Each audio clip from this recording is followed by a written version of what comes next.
بسم اللہ الرحمن الرحیم. خواتین و حضرات السلام علیکم. پروگرام مسئلہ یہ ہے اور میں ہوں آپ کا میزبان عارف افضال عثمانی. اور خواتین و حضرات، آج میرے ساتھ ایک ایسی شخصیت ہے جن کا پاکستان کی سیاست، خصوصاً کراچی کی سیاست میں بڑا گہرا ہاتھ ہے. کراچی کو وہ بہت اچھی طرح جانتے ہیں. ممبر سندھ اسمبلی بھی رہے متحدہ کے ٹکٹ پر اور پلیٹ فارم پر. اور پھر اس کے بعد ایک وقت ایسا 1993 کی بات ہے یہ، اور اس کے بعد ایک ایسا وقت آیا کہ یہ متحدہ سے علیحدہ ہوئے. اور پھر اب دوبارہ سے جب کراچی کی سیاست میں ایک ہلچل ہوئی تو یہ پی ایس بی کے سے منسلک ہو گئے اور انگلینڈ میں رہ چکے ہیں، اور وہاں پر ایک عرصہ تک انہوں نے قیام کرتے ہوئے پی ایس بی کے سینئر رہنما کے طور پہ کام کیا. اور پھر آج پچھلے دنوں میری ان سے گفتگو ہوئی تو ایک انکشاف یہ ہوا کہ اب انہوں نے پی ایس بی کو بھی خدا حافظ کہا، اور پاکستان کی ایک بہت پرانی پارٹی جو کہ پہلے تمام صوبوں میں تھی، آج کہا جاتا ہے کہ اس کی جڑیں کچھ مضبوط نہیں ہیں، کمزور ہیں، لیکن سندھ میں بہت مضبوط ہے، اور وہ ہے پاکستان پیپلز پارٹی. گفتگو کرنے کا موقع مل گیا کیونکہ جب پاکستان پیپلز پارٹی اور سندھ کی بات آئے تو بہت سے سوالات دماغ میں ابھرتے ہیں. لیکن بہرحال میں بہت زیادہ سخت سوالات کی طرف نہیں جاؤں گا کیونکہ ابھی نئے وارد ہوئے ہیں پیپلز پارٹی میں جناب مرزا خلیل اللہ صاحب. تو مرزا صاحب السلام علیکم and thank you so much for your time and welcome in the show. جی وعلیکم السلام عارف افضل عثمانی صاحب، بہت تھینک یو سو مچ آپ کو اور تمام سننے والے ناظرین کو میری طرف سے بہت بہت سلام. اور ابھی آپ سے گفتگو سے موقع سے فائدہ اٹھاتے ہوئے میں ایک چیز اور عرض کرنا چاہتا ہوں کہ پاکستان کے سابق صدر ممنون حسین صاحب کا انتقال ہو گیا ہے. جی تو میری دعا ہے کہ اللہ تعالیٰ ان کو جوان رحمت میں جگہ عطا فرمائے. آمین. اور تو مرزا صاحب اس سے پہلے بھی ہماری آپ کی گفتگو رہی، اور آپ نے اس وقت آپ پی ایس بی کے رہنما تھے اور آج آپ نے پاکستان پیپلز پارٹی جوائن کر لی. تو سب سے پہلے تو میں سوال یہیں سے شروع کرتا ہوں کہ اس کی کیا ضرورت پڑی کہ پاک سرزمین پارٹی کو چھوڑ کر، ٹھیک ہے متحدہ کا تو اپنا ایک دور تھا وہ ختم ہو گیا اور پی ایس بی اب وہاں پہ زندہ ہے، اور ایم کیو ایم متحدہ جو ہے وہ بھی زندہ ہونے کی کوشش کر رہی ہے مختلف ٹکڑوں میں، لیکن پیپلز پارٹی بہت پرانی تنظیم ہے اور بلکہ آغاز ہی اس کا وہاں سے ہوا. ذوالفقار علی بھٹو صاحب جن کا لڑکانہ سے تعلق تھا انہوں نے اس کا آغاز کیا. اور میں آج یہ بڑی اعتراف کرتا ہوں کہ جب میرا بچپن تھا تو یہ لفظ پیپلز پارٹی جس طرح لکھا جاتا تھا اخباروں میں تو مجھے پڑھنے میں بھی مشکل ہوتی کہ میں اپنے بچپن کی بات بتا رہا ہوں. تو اب یہ بتائیے کہ یہ فیصلہ کیسے ہوا کہ پی ایس بی چھوڑ کے آپ پی پی پی سے منسلک ہو گئے ہیں اور اب آپ کی اعلیٰ قیادت سے میٹنگیں ہو رہی ہیں اور آپ کوئی بڑا کردار کرنے والے ہیں کوئی خطا. جی بہت شکریہ عارف افضل عثمانی صاحب آپ کا. ظاہری بات ہے کہ ہر شخص کی زندگی میں کچھ دورہائے آتے ہیں، کچھ سفر ہوتے ہیں، کچھ منزلیں ہوتی ہیں. ان منزلوں میں کچھ منزلیں اچھی بھی ہوتی ہیں، کچھ منزلیں کٹھن مرحلہ کے ساتھ ہوتی ہیں. ظاہری بات ہے کہ ایم کیو ایم میں ہمارا ایک پرانا تعلق رہا، چیزیں رہیں، ایم کیو ایم کی طرف سے ہمیں عزت ملی، توقیر ملی. اور پھر جب ہم نے دیکھا کہ اس کی قیادت جو ہے اس نے کچھ پاکستان کے اور پاکستان کی فوج کے خلاف کچھ ایسا ایکشن لیے، ایسی چیزیں کی جس کی بنا پہ ہم نے وہ متحدہ قومی یونٹی چھوڑ کے پاکستان پارٹی جوائن کی. جب مصطفیٰ کمال صاحب اور انیس قائم صاحب پاکستان تشریف لے کر آئے اور انہوں نے اس کی جماعت کی بنیاد رکھی، اور جب انہوں نے یہ اعلان کیا کہ وہ پاکستان میں آ کے، کراچی میں آ کے لسانیت کو ختم کرنا چاہتے ہیں، پاکستانیت کو فروغ دینا چاہتے ہیں، اور کراچی کے امن و امان کے لیے اور کراچی کے سکون کے لیے وہ کوئی کردار ادا کرنا چاہتے ہیں، تو ہم نے دامے درمے سکھنے بغیر کسی کنڈیشن کے، کسی اور اس کے حساب ہم ان سے کوئی ڈیمانڈ کرتے ہیں، ہم نے اس میں شمولیت اختیار کی پاکستان کی خاطر اور اپنے کراچی اور خاص طور پہ کراچی کے اردو بولنے والے جو لوگ تھے ان کی فلاح اور بہبود کی خاطر کہ بھائی اب ان کے ساتھ کافی سیاسی طور پہ بھی اور تمام چیزوں میں مختلف طریقے سے بہت مذاق ہو چکا. لیکن افسوس یہ ہوا اس پارٹی میں رہ کے کہ انہوں نے ہمیں سینئر وائس پریزیڈنٹ بنایا یو کے اینڈ یورپ کا، اور وقتاً فوقتاً ہم پاکستان بھی جاتے رہے اور جانے کے بعد ان سے ملتے بھی رہے، ملاقاتیں بھی کرتے رہے. لیکن جب ہم ان کے ساتھ اٹھے بیٹھے اور یہ چیزیں دیکھی تو جو چیز سب سے زیادہ دکھ اور تکلیف کے سامنے آئی، وہاں جو قیادت تھی پاکستان پارٹی کی، اس کی آمرانہ جو کردار تھا وہ ایک سامنے آیا کہ وہ ایک آمرانہ ذہنیت کی طرح رکھتے ہیں اور ساتھیوں سے صلاح مشورہ اور یہ کوئی چیز نہیں کرتے، حالانکہ بہت اچھا ان کو پلیٹ فارم ملا تھا اور چیزیں ملی تھی جس کا وقتاً فوقتاً آپ نے دیکھا کہ اظہار بھی ہوا، جیسے الیکشن کے موقع پہ بھی ہوا اور تمام چیزوں پہ ہوا۔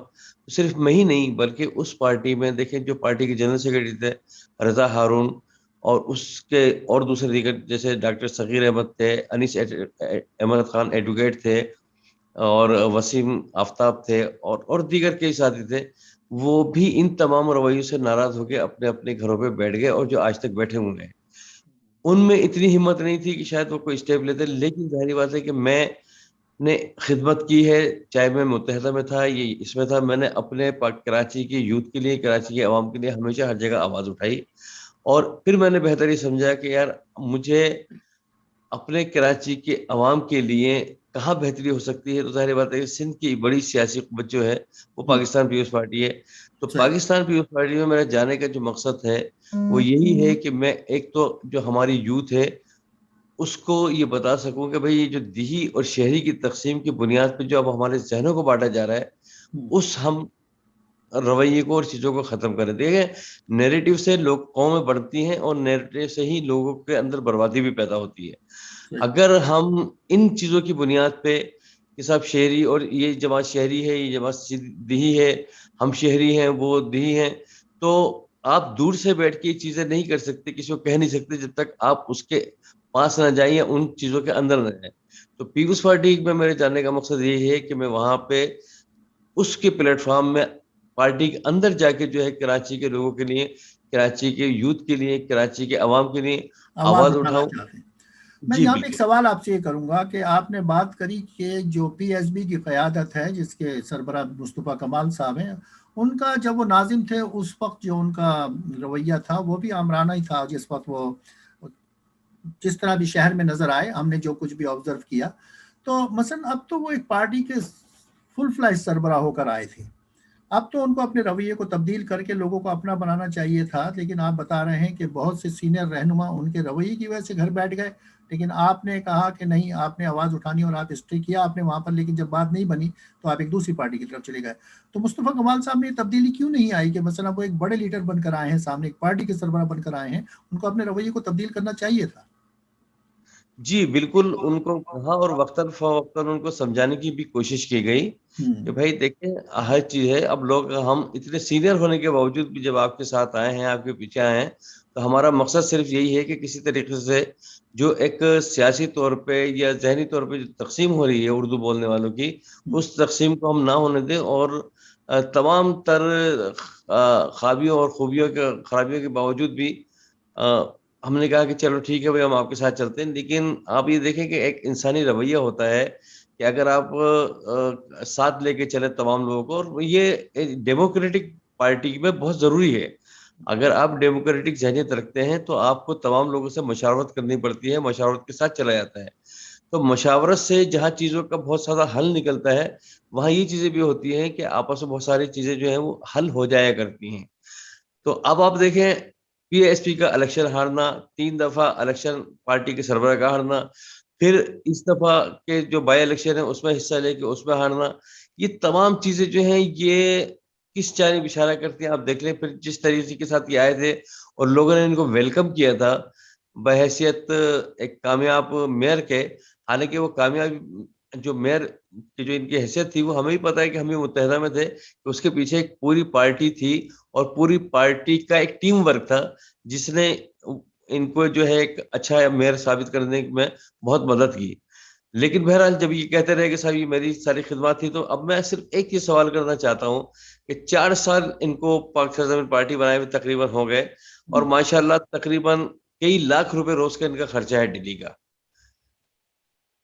انہوں نے کراچی کے لیے کوئی ایک بھی گٹر کا ڈھکنا لگایا یا کوئی کام اپنے پیسے سے کیا؟ دیکھیے پہلے تو مشرف صاحب کے زمانے میں جب یہ آئے ہیں تو فنڈ ان کو فریلی ملے، اس وقت متحدہ کا ایک سیاسی کردار تھا، اس سیاسی کردار کی بنا پہ وہ گورنمنٹ میں تھی، فیڈرل گورنمنٹ سے بھی فنڈنگ مل رہی تھی، تو تمام چیزیں بہت بہتر طریقے پہ ہو رہی تھی۔ اب 4 سال میں آنے کے بعد آپ مجھے بتائیے کہ کراچی کی سماجی دنیا میں انہوں نے کیا کیا؟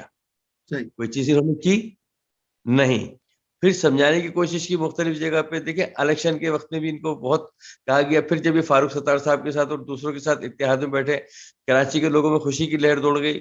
لیکن وہ اتحاد جو ہے سب نے دیکھا کہ ان کی ہٹ دھرمی اور ان کی جو ہے بیجا ضد کی وجہ سے وہ تتر بتر ہو گیا, اور جس کی وجہ سے لوگوں کو بڑی ذہنی تکلیف اور خوف دی. اور آج بھی کراچی کے لوگ بیچارے اسی کشمکش میں ہیں کہ ہم کیا کریں. ان کے سامنے مگر قیادت کا فقدان آ گیا. کراچی پاکستان بھر کے لوگوں کو ویلکم کرتا ہے, سب کے لیے جگہ بناتا ہے اپنے دل میں, اپنی زمین پر, اور لوگ یہاں آ کے رہتے ہیں, کماتے ہیں, اپنے گھروں کو چلاتے ہیں. لیکن کراچی آج بھی اپنا نظر انداز ہوا ہے. پانی وہاں پہ نہیں ہے, بجلی وہاں پہ نہیں ہے, گیس وہاں پہ نہیں ہے, ٹرانسپورٹ وہاں پہ نہیں ہے, ملازمتیں وہاں پہ نہیں ہیں. ایک سوال میں آپ سے کرنا چاہتا ہوں, کیونکہ مصطفیٰ کمال صاحب کے حوالے سے گفتگو چلے. جس زمانے میں ناظم تھے تو اس وقت ملائیشیا کی کوئی کمپنی آئی تھی جس نے اوور ہیڈ ٹریک ڈال کر ٹرین چلانے کی کوشش کی تھی کراچی میں, سرکولر ٹرین شہر کے اندر. جو ایک ٹریک پڑا ہوا ہے وہ تو اس پہ تو عمارتیں کھڑی ہوئی ہیں آج تک. تو لیکن سنا ہے کہ وہاں کوئی کمیشن مانگا گیا ملائیشین کمپنی سے, اور اس نے اپنا سامان اٹھایا اور واپس چلی گئی. آپ اس حوالے سے کچھ تصدیق کریں گے اس بات کی کوئی؟ جی دیکھیں, یہ جب میں 93 میں ایم پی اے تھا تو یہ اصل میں ایک بہت پرانا منصوبہ ہے جو 1972 میں شروع ہوا تھا کراچی ماس ٹرانزٹ کے حوالے سے. اور اس کی کافی عرصے سے اس کے اوپر پیش رفت ہوتی رہی, اور مختلف ادوار میں اس پہ پیش رفت ہوتی رہی, اور کئی ممالک اس میں آئے. اس میں جاپان نے بھی ہمیں گرانٹ دینے کی کوشش کی, اس میں کینیڈا میں کی حکومت نے بھی ہمیں دینے کی کوشش کی. لیکن وہی بات کہ اس کو جن لوگوں کو کراچی کو ریلیف دینا چاہیے تھا اور سب سے بڑا مسئلہ حل کرنا چاہیے تھا, وہ اس مسئلے کو اپنی آپس کی چپکلش اور اپنے لالچ کی بنیاد پہ حل نہ کر سکے. اور جس کا خمیازہ یہ ہوا کہ اہل کراچی آج تک بیچارے جو ہے اس کو بھگتتے پھر رہے ہیں. وہ تو اللہ بھلا کرے نون کی حکومت کا کہ انہوں نے گرین بس سروس جو ہے اس کے روٹس وغیرہ سارے بنا دیے, سیم اسی پیٹرن کے اوپر عمل کرتے ہوئے جو کراچی ماس ٹرانزٹ کا تھا اس میں تبدیلی کرتے ہوئے. لیکن ابھی بھی آپ دیکھیں کہ فیڈرل گورنمنٹ, صوبائی گورنمنٹ اور لوکل گورنمنٹ کی آپس کی چپکلت کی وجہ سے یہ تمام چیزیں نہ ہو سکی. وسیم اختر صاحب جو تھے, آپ نے بیک گراؤنڈ بتایا ماس ٹرانزٹ کا کہ یہ ماضی سے اس کا کام چلتا چلا آ رہا ہے. میرا سوال یہ تھا کہ ملائیشیا کی ایک کمپنی نے آ کر یہ ٹرین کا ٹریک لگا کر ٹرین چلانی تھی, ان سے پیسہ مانگا گیا اور وہ واپس چلے گئے, انہوں نے کمیشن نہیں دی. اس حوالے سے کچھ کہنا چاہیں گے جو بھی آپ کے ذہن میں ہو؟ ہاں نہیں, اس حوالے سے عارف افضل صاحب مقصد مجھے اس کا علم نہیں ہے کہ ایسی کوئی بات ہوئی تھی. اگر ایسا کوئی علم ہوتا تو میں ضرور آپ کے سوال کی جواب دیتا. اچھا, پاکستان پیپلز پارٹی ایک طویل عرصے سے سندھ میں حکومت کر رہی ہے, وفاق میں بھی بہت مرتبہ رہی, لیکن کراچی کا مسئلہ حل نہیں ہوا. آپ نے ابھی بڑی اچھی بات کہی کہ آپ اندر جا کر گفتگو کرنا چاہتے ہیں کراچی کی یوتھ کے لیے, کراچی کے مسائل کے لیے, ایک اس پارٹی میں جو کہ حکمران پارٹی ہے اس وقت. لیکن وہاں پہ شیلہ رضا بھی ہیں, وہاں پہ سعید غنی بھی ہیں, وہاں پہ فوزیہ وہاب تھیں, وہاں پہ ان کے صاحبزادے مرتضیٰ وہاب صاحب ہیں, اور بھی بہت سے اردو اسپیکنگ ہیں, لیکن وہ تو کچھ نہیں کر پا رہے. تو آپ کیسے ان مسائل کو حل کر لیں گے سر؟ وہ تو بہت سینئر ہے وہاں پر پارٹی. دیکھیے, کچھ لوگ ہوتے ہیں, ظاہری بات ہے کہ وہ اپنی پارٹی سے کمیٹڈ بھی ہوتے ہیں, اور کچھ پارٹی کی جو ریسٹرکشن ہوتی ہیں اس کے اوپر بھی عمل درآمد کرنا ہوتا ہے, چیزیں کرنی ہوتی ہیں. اور جہاں تک بات رہی پیپلز پارٹی کی, تو پیپلز پارٹی وجود میں ہی ایک اردو بولنے والے کے گھر میں وجود میں آئی جن کا نام جے رحیم تھا. اور کراچی کی جو قیادت تھی اس میں معراج محمد خان صاحب, پروفیسر این ڈی خان صاحب, یہ کراچی کے بڑے اچھے مقصد ہے کہ اثر و رسوخ رکھنے والے اور کراچی کے ہمدرد لوگ تھے جو اس میں شامل رہے.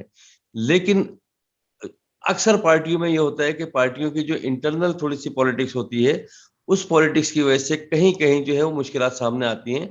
تو ظاہری بات ہے ماضی میں بھی یہ چیزیں ہوئیں اور اب بھی ہوئی ہیں. لیکن میں سمجھتا ہوں کہ جس طریقے سے اب یہ شیلہ رضا صاحبہ ہیں اور ہمارے جیسے مرتضیٰ وہاب ہیں اور دیگر لوگ ہیں, تو میں سمجھتا ہوں کہ اب ایک بہتر ٹیم کے طور پہ ہم اثر انداز پارٹی کی بہت سی چیزوں کے اوپر ہو سکتے ہیں, ان سے اپنے مسئلے مسائل کے اوپر بات بھی کر سکتے ہیں اور ان سے اپنی چیزیں منوا بھی سکتے ہیں. تو یہی ہے کہ ظاہری بات ہے کہ, اور میں تو کوشش یہ کروں گا کہ لوگوں سے کہوں گا کہ اس وقت دیکھیں سب کو ہم آزما چکے, اور جن کو ہم آزماتے رہے انہوں نے بھی یہی کیا کہ ہمیشہ کامیاب ہونے کے بعد سب نے پیپلز پارٹی کے ساتھ ہی شیک ہینڈ کیا ہے. تو اب اسے بجائے اس کے کہ سیاسی پارٹیاں شیک ہینڈ کریں, کیوں نہ ہم یہ ورکر جو ہے یہ خود ہی اس میں جا کے شیک ہینڈ کر کے اور اپنے لوگوں کے لیے ریلیف حاصل کریں. صحیح. مرزا صاحب آپ سے گفتگو جاری رہے گی. اس وقت ہوا ایک چھوٹے سے وقفے کا, اور وقفے کے بعد میں واپس آؤں گا تو کراچی کے جو ریئل مسائل ہیں جن کو حل نہیں کیا جا رہا, مجھے امید ہے کہ آپ اس پہ کوئی کام کریں گے, اس پہ مزید گفتگو ہوگی. تو خواتین و حضرات, پروگرام آپ دیکھ رہے ہیں مسئلہ یہ ہے. میں ہوں آپ کا میزبان عارف افضال. اس وقت ہوا ایک چھوٹے سے وقفے کا. وقفے کے بعد واپس آتے ہیں تو مرزا صاحب ہمارے مہمان پاکستان سے اس وقت ہمارے ساتھ زوم میٹنگ پہ ہیں, تو انشاءاللہ گفتگو ہوتی ہے تھوڑی دیر کے بعد.